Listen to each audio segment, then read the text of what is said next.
A truce has been declared along a front line of the Cold War. After 18 months of secret talks and an old-fashioned exchange of captured spies, President Obama surprised the world on Wednesday, reestablishing relations with Cuba in a deal guaranteed by the Vatican. It happened because of accidents of history. A second-term president doesn't have to worry about losing Florida. For the first time in 2,000 years, the Pope is Latin American, and the last Castro seems somewhat more inclined to evolution than revolution. It's been half a century since communism staked a beachhead 90 miles from the United States. Half a century since the island was primed as the detonator in a countdown to nuclear holocaust. Once the world held its breath over Cuba, but when we arrived there this past week, we found a nation still waiting to exhale.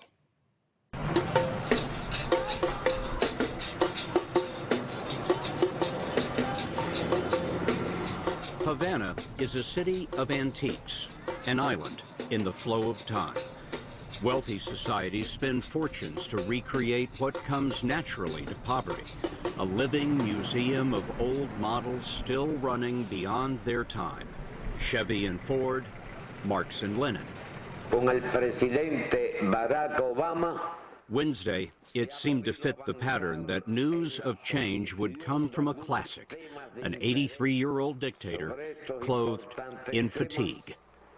Volveremos a hablar más adelante. Muchas gracias.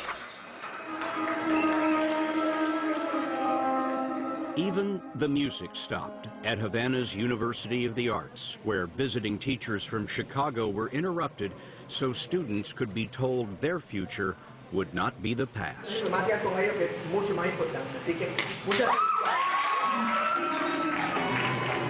A Cuban and an American clasped hands. Orbert Davis and Mark Ingram of the Chicago Jazz Philharmonic just happened to catch the downbeat of history. It was just a joyous occasion of experiencing change and something that they've been hoping for a very long time.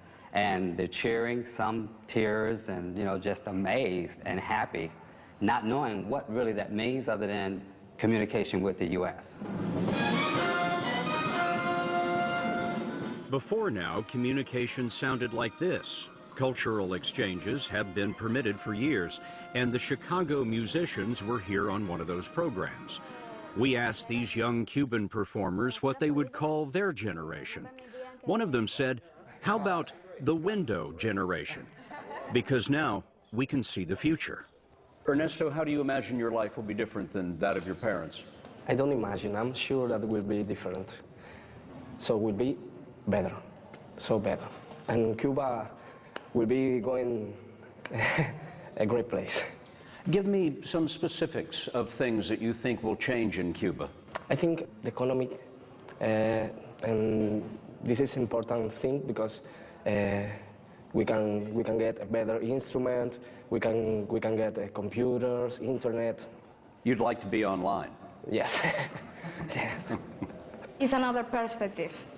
Another perspective on the Yes. world, if you're communicating with the United States. I think we will be more close to the freedom that you always are talking about your country and the freedom that we want to make. But freedom remains a distant dream.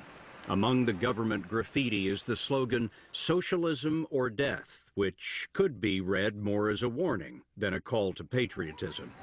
Stalin would be comfortable behind the wheel of this 1950s autocracy, the last Big Brother model in the West. Housing, medical care, and education are all free, but look at what's missing from this picture. This has to be the only harbor in the islands that has no boats. The government restricts ownership because many Cubans would sail away. Every neighborhood is organized under its own Committee for the Defense of the Revolution. The CDRs hold neighborhood meetings, and every Cuban has to attend. A lot of them hate that.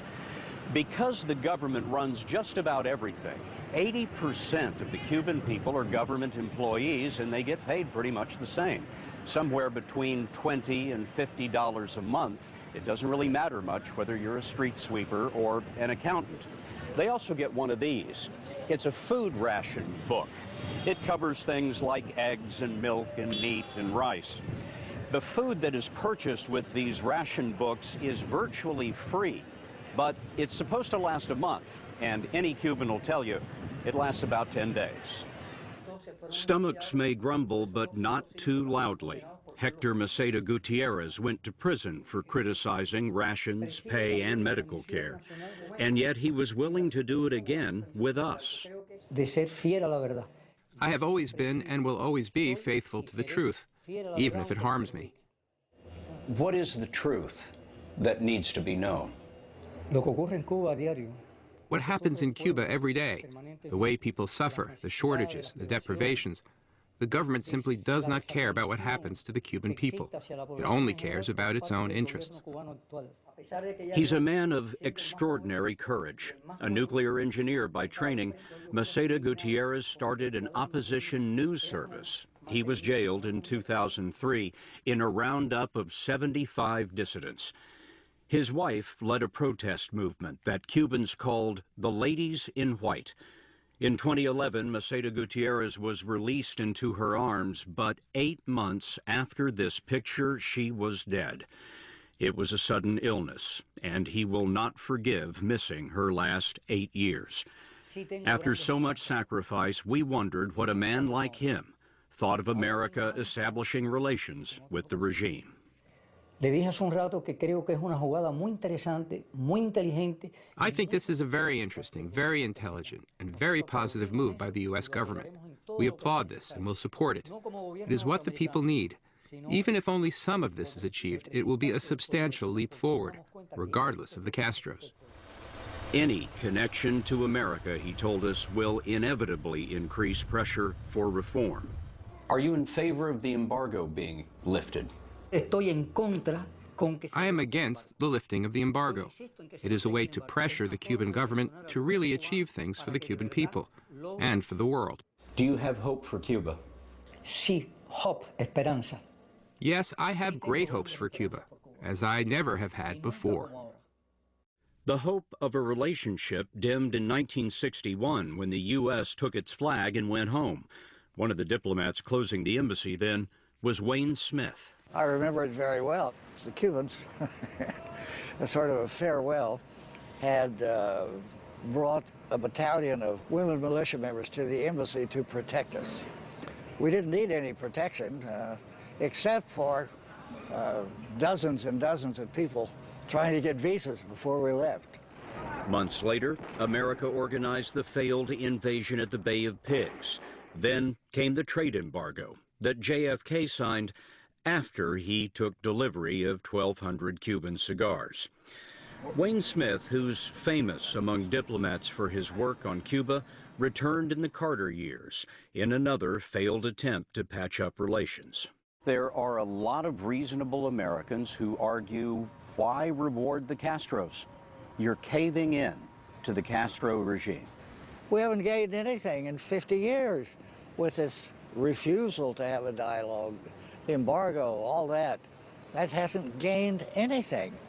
Why keep repeating the same old mistake year after year when it isn't achieving anything? It was time to change, time long ago to change, and at last, sensibly, we have. You probably know Fidel Castro about as well as any American. How do you think he's reacting to this? I think he's reacting very favorably. They didn't do this against his will. Smith thinks the embargo should end too, but it won't. Only Congress can do that. The U.S. Treasury will continue to enforce the rules, as Orbert Davis and Mark Ingram discovered. You wanted to bring some things to these students. Yes, because they have limited resources here. I mean, they have 12 music stands. How many do you need? Well, it's a 60-piece orchestra. Yeah. What else do they lack? Reeds.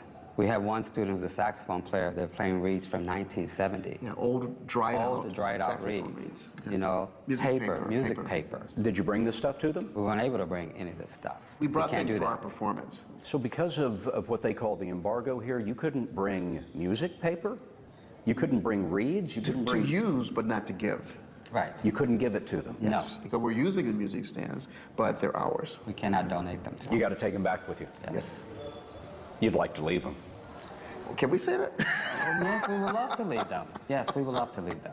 But the United States Treasury will not let you? No. Well, yeah. They told us we can't do that. And the Cuban government says you can't do that. Yeah. They can't make extra copies of the sheet music either. Unfortunately, we could not Xerox the music because there is no Xerox machine. At a university? At a university. Right. No copy machine. Can't afford one. And they can't email it. Only 5% of Cubans are connected to the World Wide Web. It's about the lowest percentage on Earth. In the new agreement, America added an exception to the embargo: U.S. internet technology. This could be a game changer down the line. Jeff De Laurentiis is America's top diplomat in Havana. The government here did its best to restrict the flow of information, and they have committed to providing more access to the internet to the Cuban people in the course of our discussions. De Laurentiis works in the same building that America abandoned in '61. It won't fly the flag as an embassy until next year. But U.S. diplomats have been back here since the '70s, trying to pry Cuba open. For example, Castro first permitted cell phones in 2008, and after that, the U.S. brought in tens of thousands of phones and gave them away for free. We believe that lighting up the island is going to make a major change here.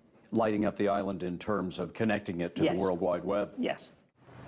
Darkness has been lifting slowly. Raul Castro, who took over from his brother, has allowed some small business and real estate ownership. And last year, he largely lifted the ban on travel. And I wonder now, in this building, how many Cubans come to you looking for visas to the United States? 500 a day, sometimes more. 500 a day? 500 a day. You Yes. process 500 Cubans a day looking for visas to go to the United States? Yes, we do. Seems remarkable when you consider an entire generation of Cubans has been taught their suffering is imposed by America and its embargo. But even that was something most Cubans couldn't buy. They're too far from Marx, too close to Miami. They pirate American TV signals, love jazz, baseball is the national pastime, and 2 million family members live in America. Most any Cuban will tell you, in a whisper, they're poor because socialism is bankrupt. We were driving through town today and I was struck. I looked up at an apartment building and somebody had hung a Cuban flag and an American flag side by side. I have to imagine on Monday somebody would have gotten arrested for that. Yes, I suspect that's probably true, and I suspect we're going to see more and more of that.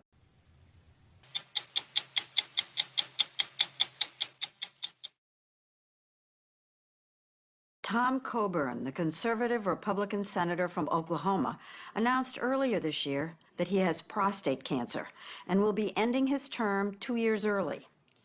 This is an interesting man. He's an obstetrician who has delivered over 4,000 babies.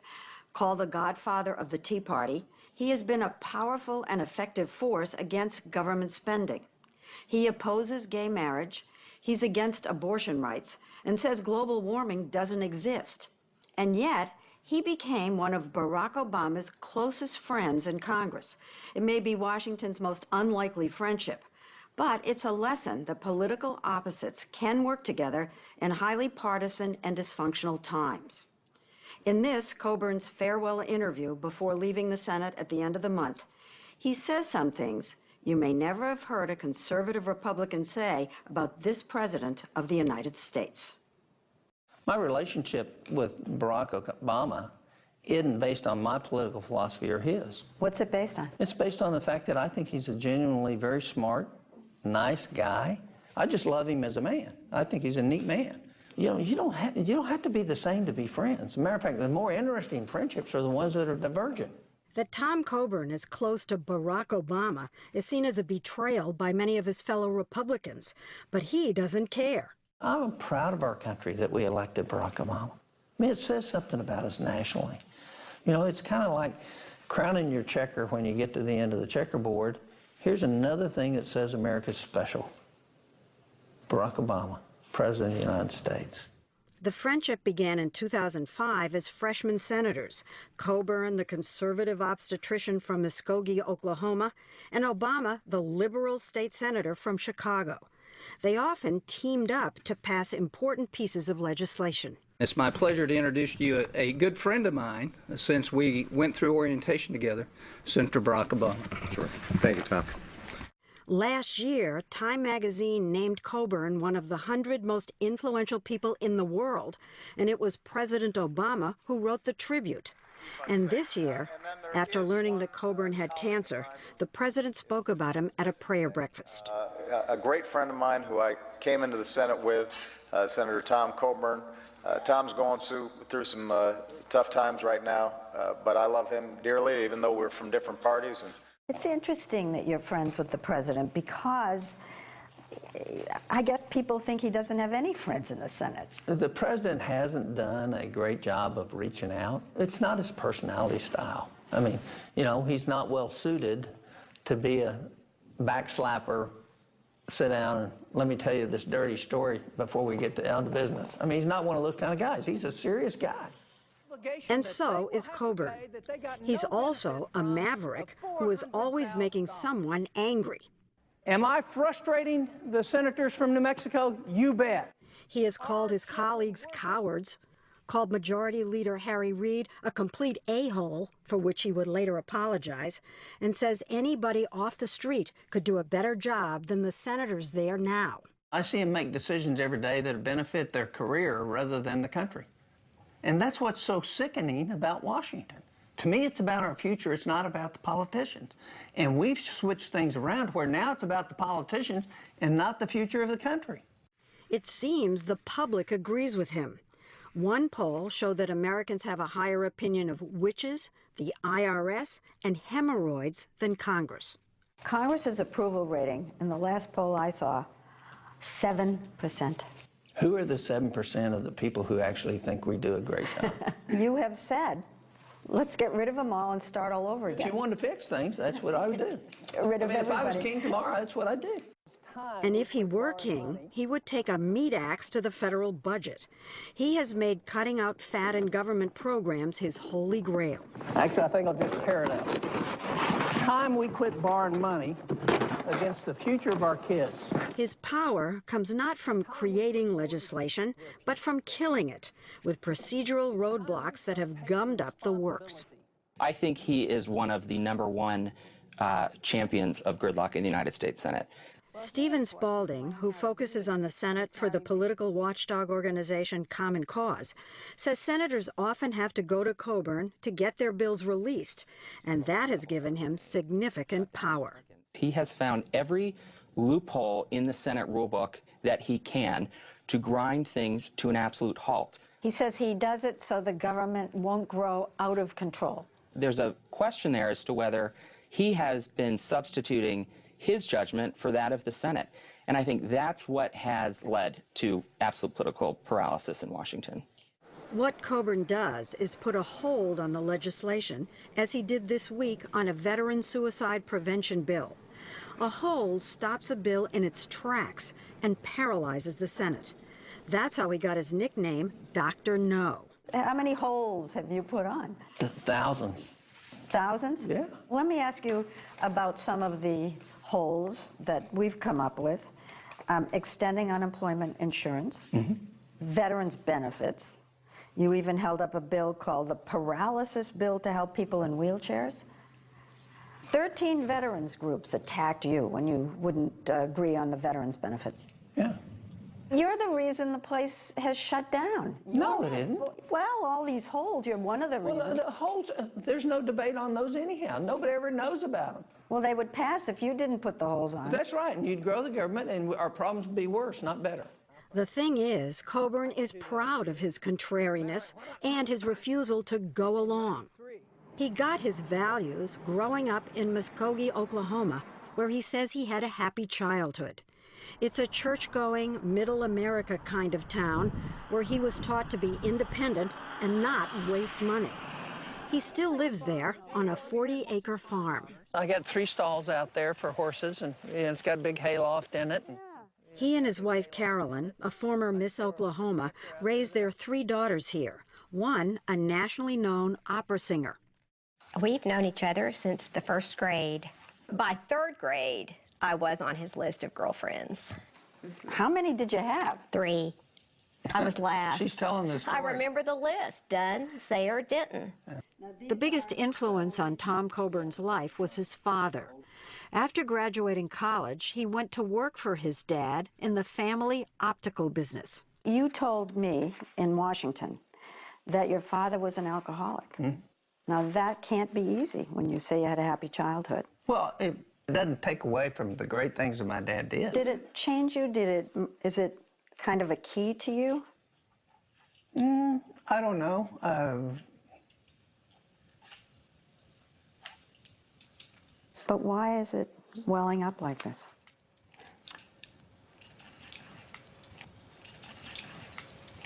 I think clinically, if I were to analyze it, probably didn't do good grieving. We can spend about a week grieving over all the things we've missed, grieving over. That'll be a fun week. At the age of 31, Coburn left his father's business and went to medical school. After practicing as an obstetrician for 11 years, One day he came home and said, I'm going to run for Congress. I said, Congress of what? Do you know anything about politics at that point in your life? No. At their favorite barbecue restaurant in town, oh, look at that. And Uncle Bob's here somewhere. Ah, they have ribs. He told us being a doctor didn't hurt in his first campaign in 1994 for the House of Representatives. You delivered 2,000 babies, or 3,000 by that time.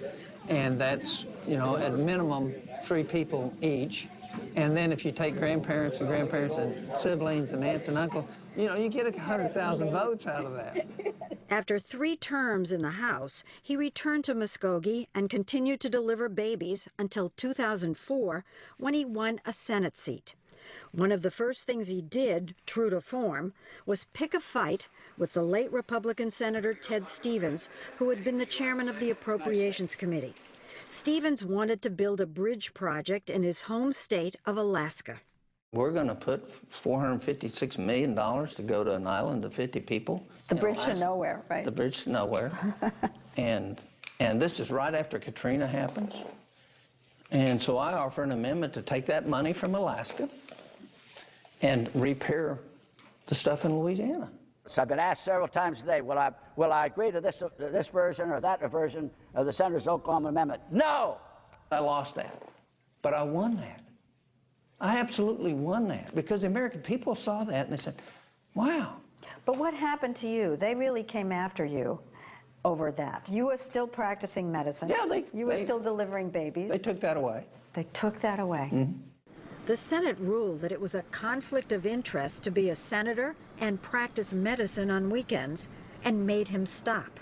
There were several people that I really irritated with the bridge to nowhere, and they happened to sit on the ethics committee, you know, and they shut you down. They whacked me pretty good. He says he was persona non grata with his Republican colleagues, but he did have his alliance with the senator from Illinois.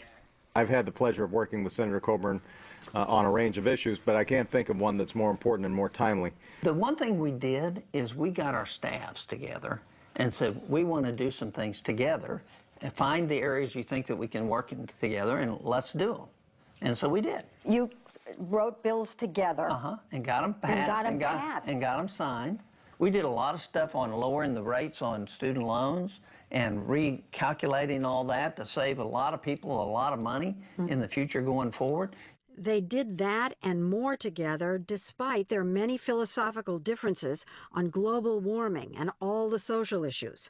But none of that has disrupted their friendship. I've told him, don't let the SOBs get you down. When he's been getting heat, I'll call him up and say, hey, I'm pulling for you, you know. What's funny is that he himself has been one of those SOBs, railing at the president when he disagrees, say on health care or immigration.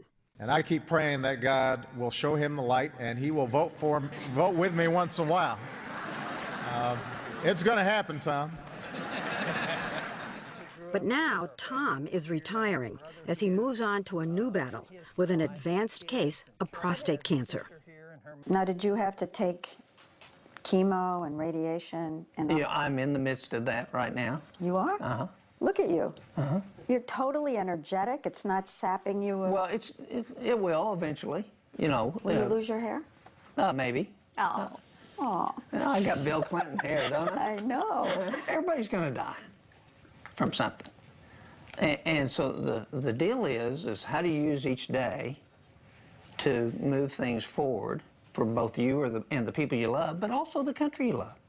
Earlier this month, Coburn delivered an emotional farewell speech to his Senate colleagues, whom he has served with and occasionally blasted over the last 10 years.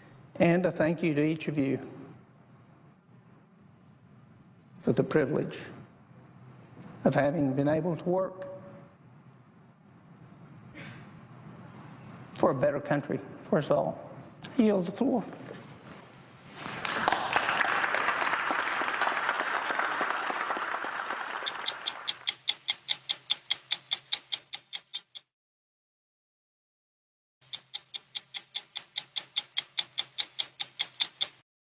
Laura Jean Reese Witherspoon started making movies when she was 14.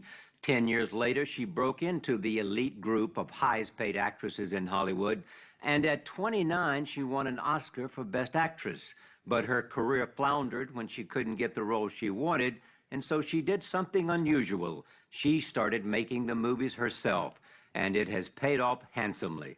Today, at 38, she's successfully produced 2 of the most talked-about movies of the year, Gone Girl and Wild. She also stars in Wild. Both are about flawed, dynamic women, and both are getting Oscar attention. A lot of people think of Reese Witherspoon as Southern, blonde, friendly, cute. I'll take all 4 of those. Those are all good. America's sweetheart. That's the one that confuses me. Because I feel like I've done such a range of different roles. Some are sweet, for sure. Yeah. But all of them have a ferocity of spirit. Hi. Spirit is what her character Elle Woods had in Legally Blonde. I'm going to tell all of you at Harvard why I'm going to make an amazing lawyer. Witherspoon played a perky Harvard law student who became an unlikely modern feminist, and the film became an international box office hit. 4 years later, in Walk the Line, she portrayed June Carter Cash and won every major award, including the Oscar. Yet, despite that, she was offered roles as wife, girlfriend, and sidekick, all of which frustrated her. Is the image of you changing? Yeah, and I'm ready for a change. I'm definitely ready.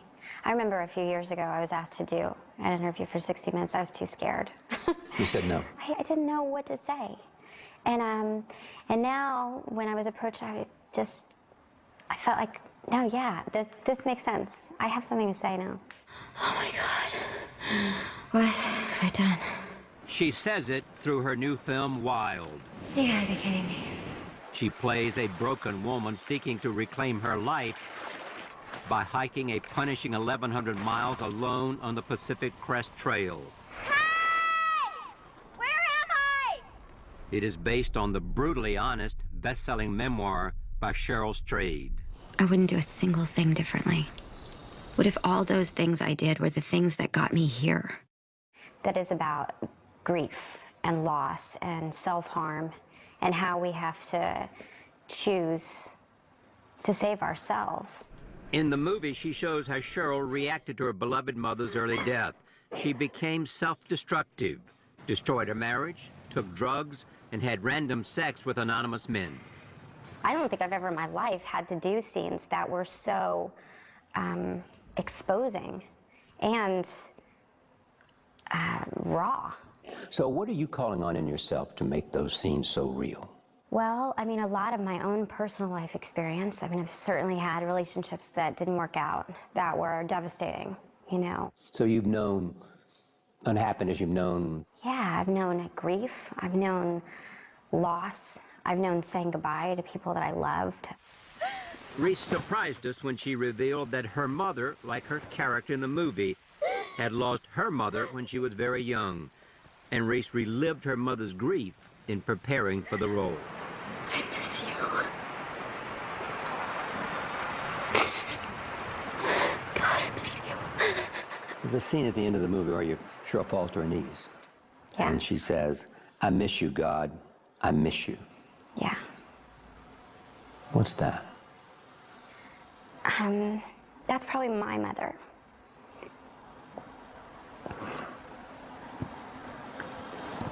My mother's mother died when she was 20. And I didn't understand as a little girl why she was crying. And she would say, I miss my mom. And I held her grief in my body. I didn't even realize I held her grief for her for so long. And then when my mom saw the film, she said to me, I know that you saw me, because that's my story. And she's a beautiful, amazing woman. She's definitely become the woman that her mother wanted her to be. And I'm named after my grandmother. I hope I make movies that make them laugh, and I hope I make movies that make them feel proud of how strong they are. There's a tradition of strong women in the South. Oh, sure. There's strong women everywhere, Charlie. I go all over the world. That's right, absolutely. It's and all people over say the to world. me, why don't you don't ever seem to play like weak characters. I said, I don't know any weak women. Reese grew up in Nashville. Her father was a doctor, her mother a nurse.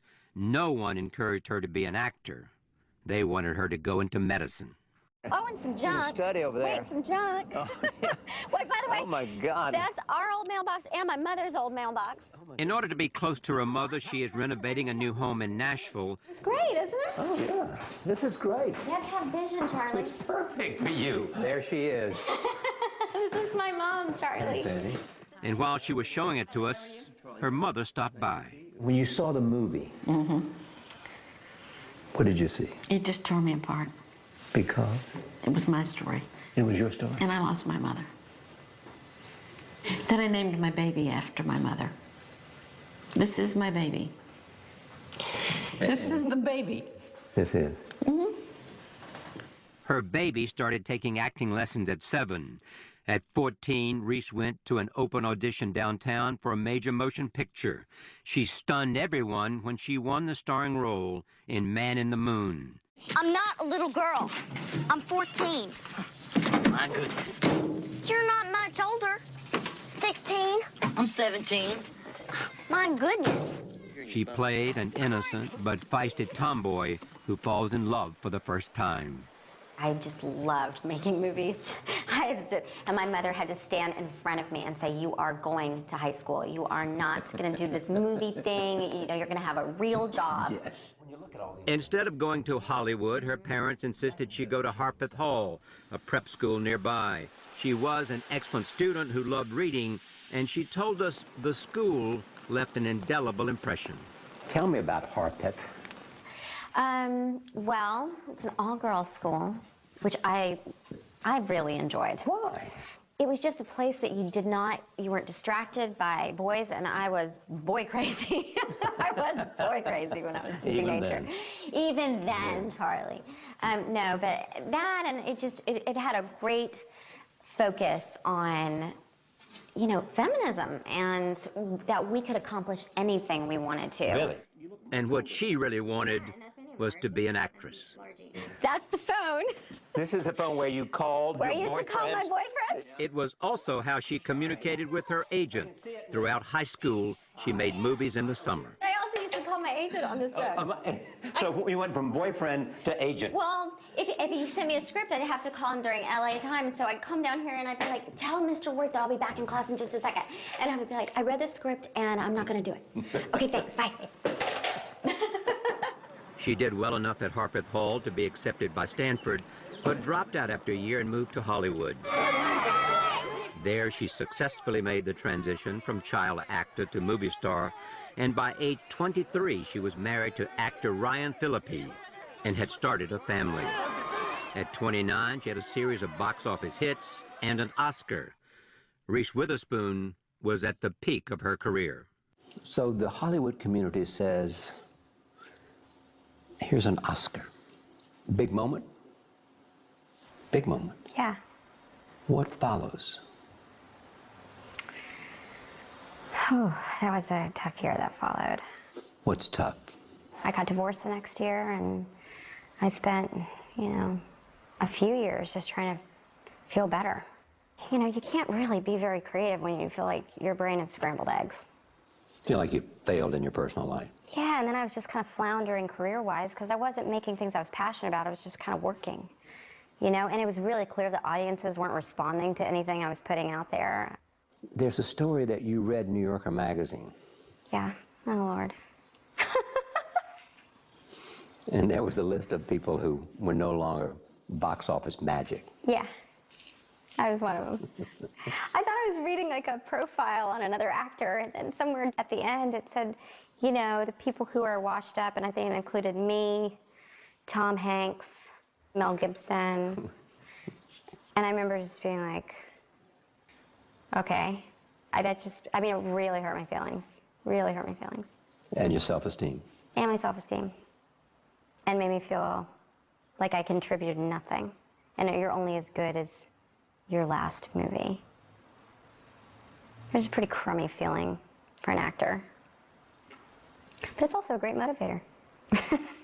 3 years ago, Witherspoon decided to make her own movies. She and seasoned producer Bruna Papandrea put up the money to start a production company. Called Pacific Standard, it focuses on projects that feature interesting, complicated women in leading roles. But yours is a lean and mean company. I mean, you guys figure out a way that you can get it done by total involvement yourself. Yeah. Choosing the writer, choosing the director, choosing the material. Mm-hmm. Yes? Yeah, we make all the phone calls. She does all the budgets and looks at all the budgets, goes over everything. Yeah. We are ultimately the two decision makers. Their first two decisions have been right on the money. Gone Girl has brought in nearly $350 million at the box office so far. Wild, which opens nationwide this week, has gotten strong reviews. Both movies are based on books they optioned before publication. I think right when Gone Girl and Wild were both #1 on the New York Times bestseller list at the same time, I think that's when people started going, whoa, what are they, how did they get, and people started calling us and going, wait, how did you guys get that book? Shocked. Because we're not the big powerhouse, but we read and read and read and read. It says Hollywood is a boys' club in part, that more of these films aren't being made, yes? Yes, 100%. Is it cracking? Is it maybe a little bit? Yeah. The thing that really needs to change is this idea that Wild, for instance, a movie about a woman who goes on a hike, is not just a movie for women. They would not put that label on it if it was a man who was taking that hike. They would assume that women would want to go see that movie as well. But they do put the label on it, and I think that's really the big thing that we're trying to break down.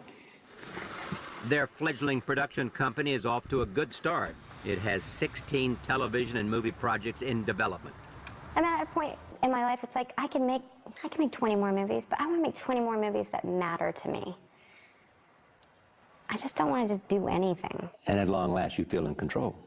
Yeah, definitely. And I feel like my perspective matters for the first time. And if you succeed, that it will change Hollywood. I hope so. I think it's time. I think it's time that we start seeing women for how complex they really are. I want to see those movies.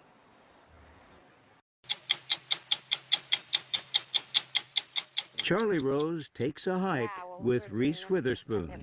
Go to 60minutesovertime.com. Sponsored by Pfizer.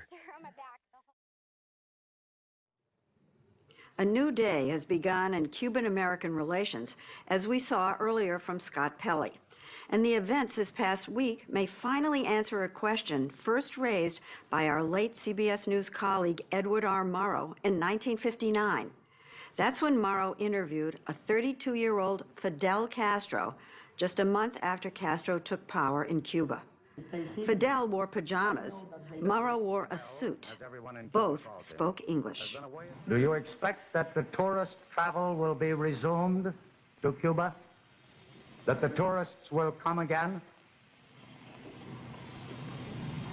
Well, if you help us, for example, the United States citizens, I know that they like Cuba very much.